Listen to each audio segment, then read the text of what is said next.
New discoveries could explain what happened to the lost colony of Roanoke. Kelsey Campbell Dolahan.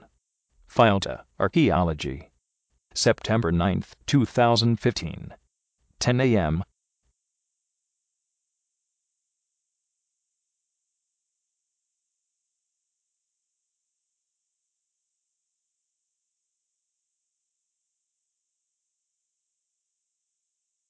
Croatoan.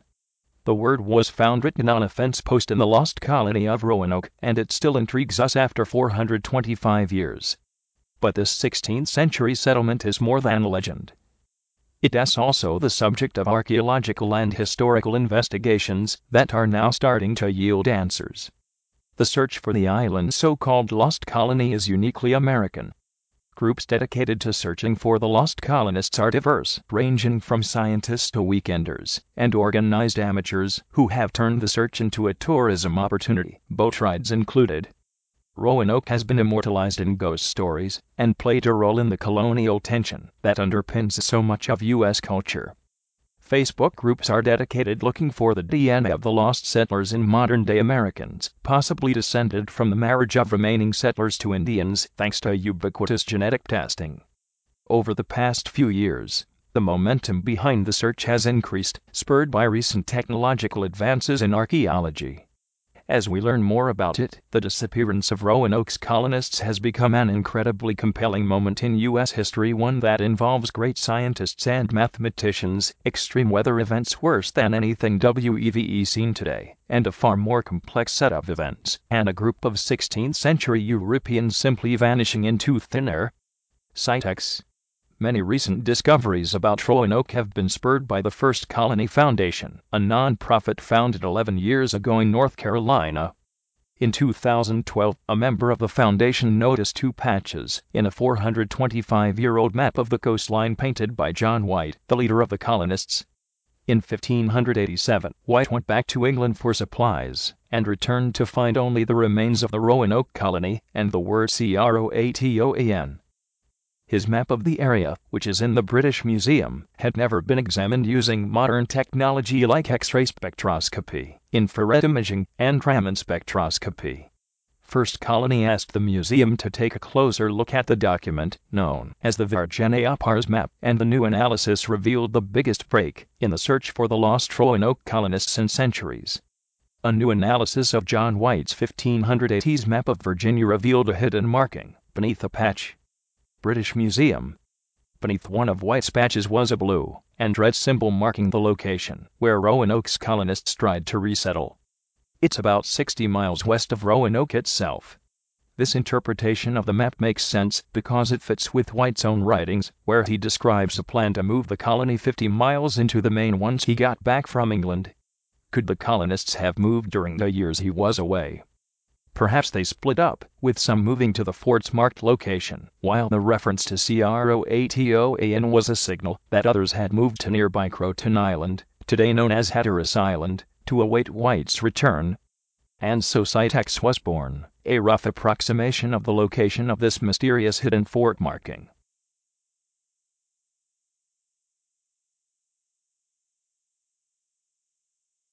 Archaeologists use ground-penetrating radar to determine dig sites below. First Colony Foundation. It's here that archaeologists from First Colony have been digging for the past 2 years.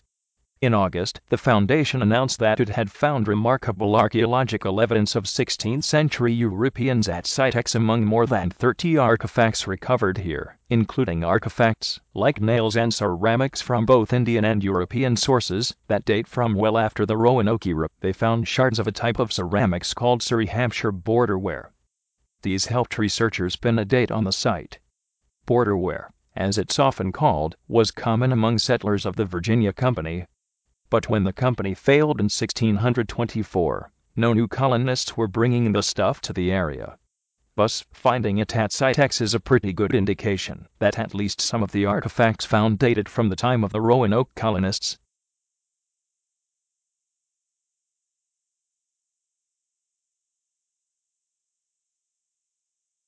Borderware. First Colony Foundation.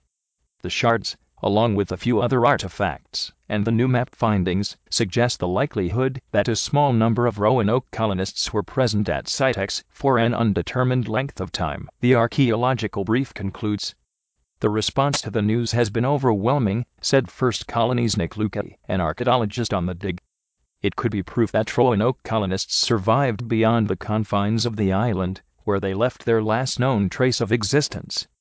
"I think it's a very exciting possibility," said New York University historian Coronor Dahl Kupperman, whose book Roanoke, The Abandoned Colony is a linchpin for modern scholarship on Roanoke. Kupperman has studied Roanoke for decades, developing a hypothesis that the colonists may have broken up into distinct groups and assimilated into local Indian communities. Croton was the name of an Indian group who lived on Roanoke, as well as the name of the present-day Hatteras Island. There's also a good chance WEVE figured out what drove the settlers from their island. They knew that Roanoke wasn't a good place to build a settlement, Kupperman says. They were painfully aware that there was little fresh water available to the colony, especially not during a historic drought. The terrible drought. As Kupperman explains in her book, another thread in the Roanoke saga deals with drought, specifically a mega-drought seemingly caused by a horrible El Niño. In 1998, an archaeologist at the College of William and Mary named Dennis Blanton published a paper in Science reporting the results of a tree ring analysis of some very, very old bald cypresses in Virginia. Blanton himself described his findings as incredible. The worst drought in 800 years took place in the 3 years after the colonists arrived at Roanoke. The absolute worst season occurred in 1587, right after White left for England.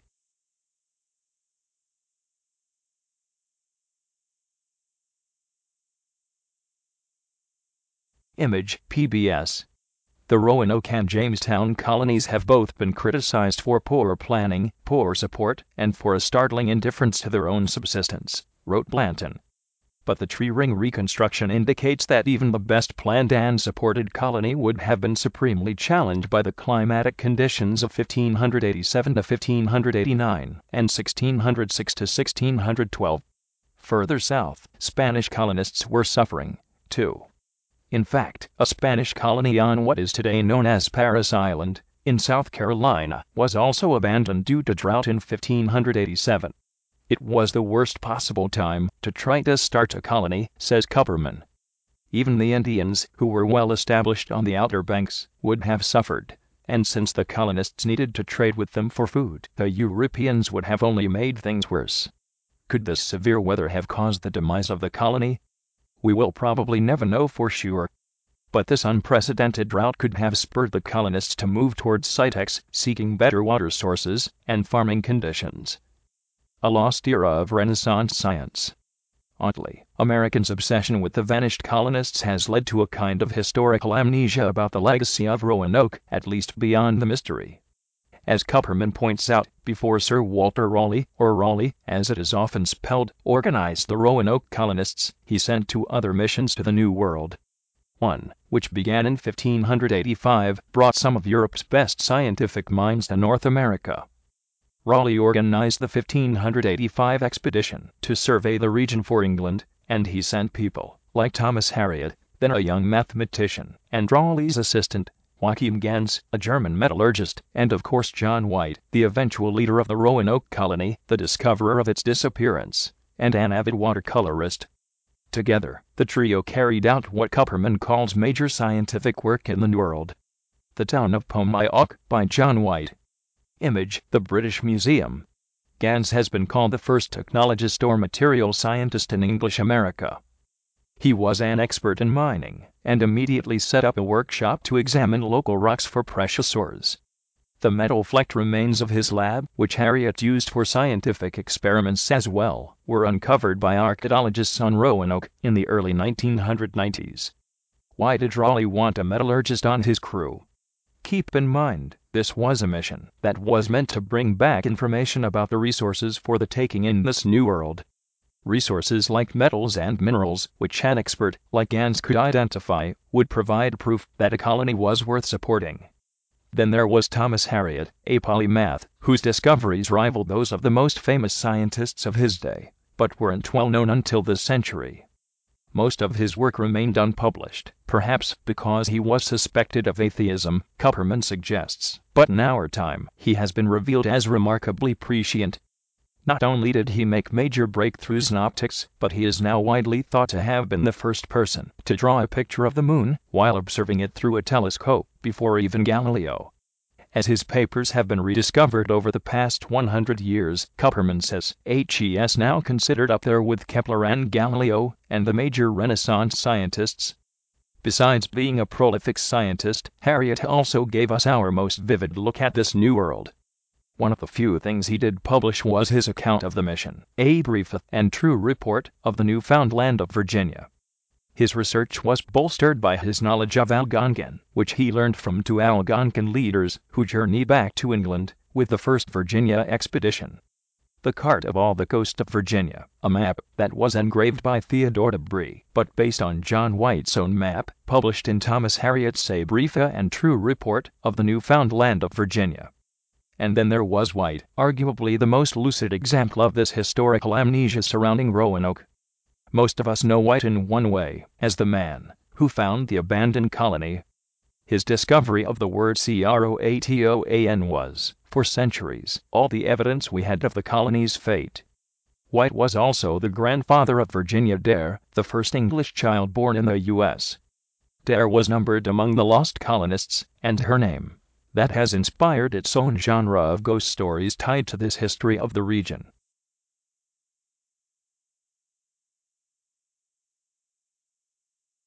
Halton Archives/Getty Images. But White was also an artist, and his work represents some of the only visual documentation of Indian life in 16th century America. Part of his role on the mission was to capture the Indians' way of life. His paintings are vivid, precisely detailed, and give us a glimpse of Indian farming, dress, social conventions, and more. But they also show us how the Europeans interpreted their customs. 75 paintings by White were shown at the British Museum in 2007, rekindling interest in the work of both White and Harriot once more. They are an incomparable record of America's natural resources and native society as they were when Old and New Worlds met, as Kim Sloan put it in her introduction to the exhibition's companion book. We have no picture of Jamestown, except for a rudimentary triangle on a map, nor do we have a representation of Plymouth or Boston, Kupperman writes in her own book. We all owe a debt of gratitude to John White, and to Sir Walter Raleigh, who recognized the necessity of sending a painter and a scientist to his American colony. Yet those incredible images, and what they meant for Europe, are pretty much forgotten alongside the accomplishments of those first colonists, at least outside of academia. It's really important, Kupperman says, yet it kind of fades away. The amnesia effect feels familiar, considered in context with the way we consume information today, when nuggets of mystery explode into mushroom clouds of sensation. Of course, there's nothing wrong with being excited or intrigued by the lost colony, but the ghost story is, in many ways, less exciting, and the fact that this 500-year-old mystery is beginning to unravel thanks to technological leaps forward and clever historical rereadings of evidence long forgotten. It's strange to think that as we get further away from a discrete event in time, our odds of understanding it get better. The forward march of technology is responsible for the biggest Roanoke breakthroughs of the past 2 decades. When I was just starting out, an archaeologist told me that the best practice is to leave half of the site undug, Kupperman recalls. They didn't have ground-penetrating radar 50 years ago, and who knows what they'll have that will allow them to survey large areas and find evidence in the future. As to the First Colony Foundation's latest finding, the organization plans to continue the search and test their hypothesis that Roanoke's legacy extended far longer than previously thought. For now, what limits our research's ability to raise funds? As Luchetti told me, plenty more soil remains to be searched, and down the road, it's entirely possible that cheaper, better technology will make that search a little easier, and a little cheaper. Our collective obsession with the lost colony is also what has spurred its continued study. In some ways, the tall tale is an essential part of the real story. So piece by piece, the puzzle of Roanoke has become more complete over the past century. And it's likely the most important pieces are yet to come.